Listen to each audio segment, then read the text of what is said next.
Welcome to another episode of Football Ancestry. Today we'll be taking a look at the McCaffrey football family. Most are familiar with Christian McCaffrey, but he wasn't the first in his family to play in the NFL. His father and older brother both donned the NFL shield on Sundays before him.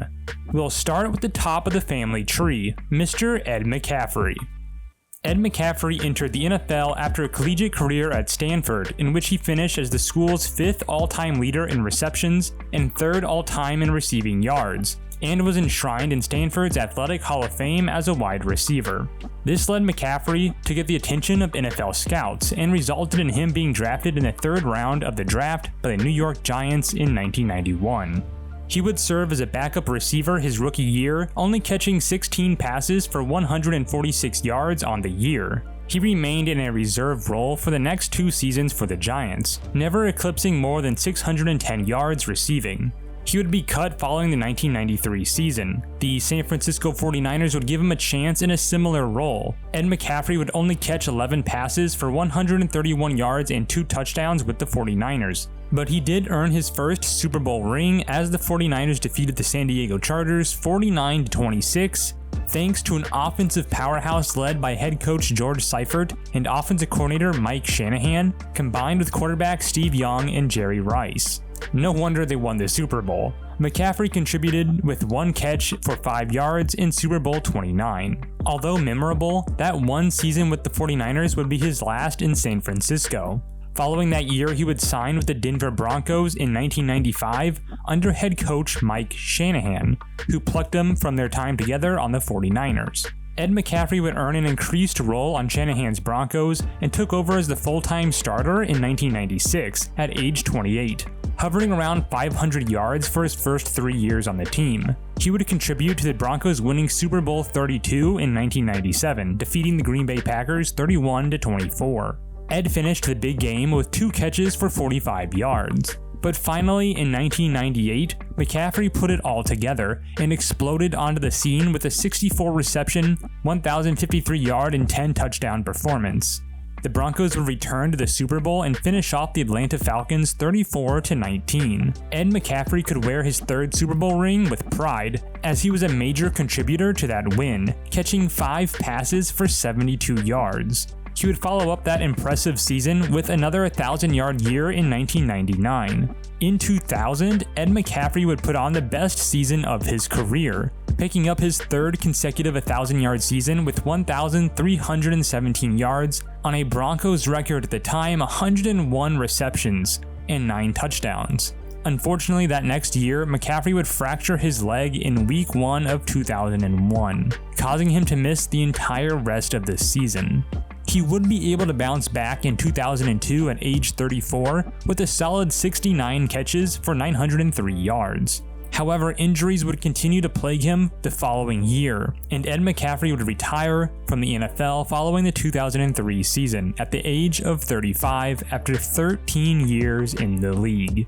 Papa McCaffrey could hang his hat on a solid career, finishing with 7,422 yards on 565 receptions and 55 touchdown catches, earning 1 Pro Bowl appearance for his 1998 season and finishing with 3 Super Bowl championship rings.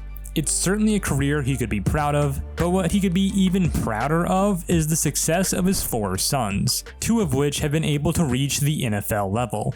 We'll begin with his second-born son, Christian McCaffrey. Following in his father's footsteps, Christian McCaffrey would play college football at Stanford University, where he enjoyed a highly productive collegiate career, breaking numerous records and earning prestigious awards. His talent as a dual-threat running back with unbelievable running and receiving capabilities made him the 8th pick in the first round of the 2017 NFL Draft by the Carolina Panthers. His rookie season would give NFL audiences just a taste of his multi-threat talents, rushing for 435 yards while also catching 80 passes for 651 yards. In 2018, McCaffrey would become the guy and start all 16 games en route to a 1,000-yard rushing performance and another 867 yards receiving. His greatness, his speed, his shiftiness, his route running, all on display and set up for what would become an absolutely insane year 3 for McCaffrey. In 2019, he would lead the entire NFL in scrimmage yards with 2,392 total yards. He joined Roger Craig and Marshall Faulk as the only 3 players in the entire history of the NFL to have over 1,000 yards rushing and receiving in the same season. That magical year, McCaffrey would finish with 1,387 yards in 15 touchdowns rushing and 1,005 yards and 4 touchdowns receiving. He would account for 43% of the entire team's offensive production that season. And despite this Herculean effort, the Panthers would only finish with a 5-11 record in 2019. That year would also mark the last season in which McCaffrey was healthy for a full 16 games. In 2020, McCaffrey would end up on injured reserve with a high ankle sprain suffered in week 2. He would return in week 9, but would suffer a shoulder injury that would put him right back on IR that cost him the rest of the season. In 2021, he looked to return to form, putting up well over 100 yards from scrimmage in his first 2 games, but a hamstring injury in week 3 would sideline him once again, and eventually place him on injured reserve. He would return again in week 9 and put up 3 straight games of over 100 yards from scrimmage, before suffering a season-ending ankle injury in week 12. In his 7 games in 2021, he had 442 rush yards and 343 receiving yards. You could see that game-breaking talent was still there, but injuries had now stolen 2 straight seasons from him. Looking to finally get healthy in 2022, McCaffrey got off to a good start with 670 scrimmage yards throughout his first 6 games of the season, but the Panthers as a whole continued their downward spiral. The Carolina Panthers were clearly in need of a franchise reset, as the losses continued to build up. As a result, the Panthers would trade their offensive superstar to the San Francisco 49ers in Week 7 in exchange for a 2nd, 3rd, and 4th round draft pick in 2023 and an additional 4th in 2024. McCaffrey would join none other than Kyle Shanahan on the 49ers, the son of Mike Shanahan, who his father played for, and on a team that his father previously won a Super Bowl with. Everything had come full circle for the McCaffreys. And in the process, Christian McCaffrey joined a much more potent offense and a better chance to win games. In just an example of this, McCaffrey proved he could truly do it all. In a Week 8 game of 2022, McCaffrey recorded a rushing, receiving, and a passing touchdown in the same game, becoming only the 4th player since 1970 to do so. So at the time of recording this, just before Week 12 of the 2022 season, McCaffrey has 700 rushing yards and 4 touchdowns, along with 559 receiving yards and 3 touchdowns, as he looks to get his career back on track.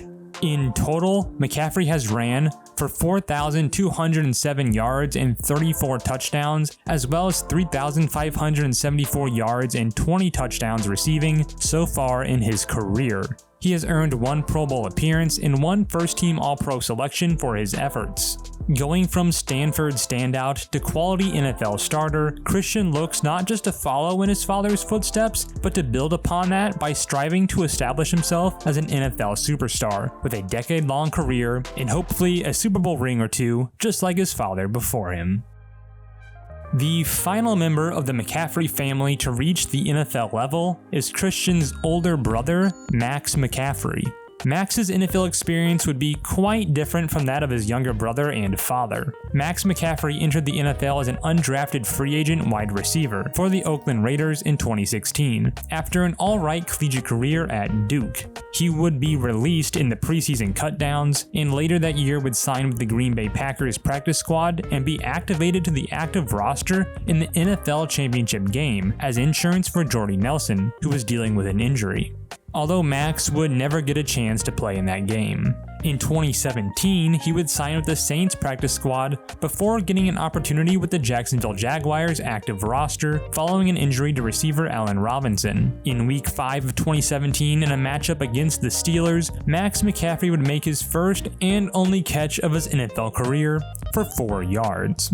He would then be waived a few weeks later. Max would then spend some more time on the Packers practice squad, but then signed with the 49ers under Mike Shanahan. He would spend some time on their active roster, but he never recorded any stats, and was then waived in the summer of 2019. While his NFL career was very brief, he could still say he was one of the few athletes in the world that had an NFL opportunity, and got to follow along in his father's footsteps as a wide receiver for the 49ers. And that concludes every member of the McCaffrey family to reach the NFL. Ed McCaffrey, who put up his own very solid NFL career, could be a proud father of his sons, two of which played in the NFL, Max McCaffrey, and the NFL offensive superstar Christian McCaffrey, who looks to further build his career on the foundation his father laid. Christian McCaffrey brings his own unique talents as a running back and combines that with the receiving acumen of his father to help continue the McCaffrey legacy in the NFL. Thank you for watching this episode of Football Ancestry. I hope you learned something along the way, and if you enjoyed, please give this video a thumbs up, and consider subscribing to join our growing community. Let me know in the comments what you guys want to see next, and also what you think of this brand new outro that's about to play. Thanks for watching, and I'll see you in the next one.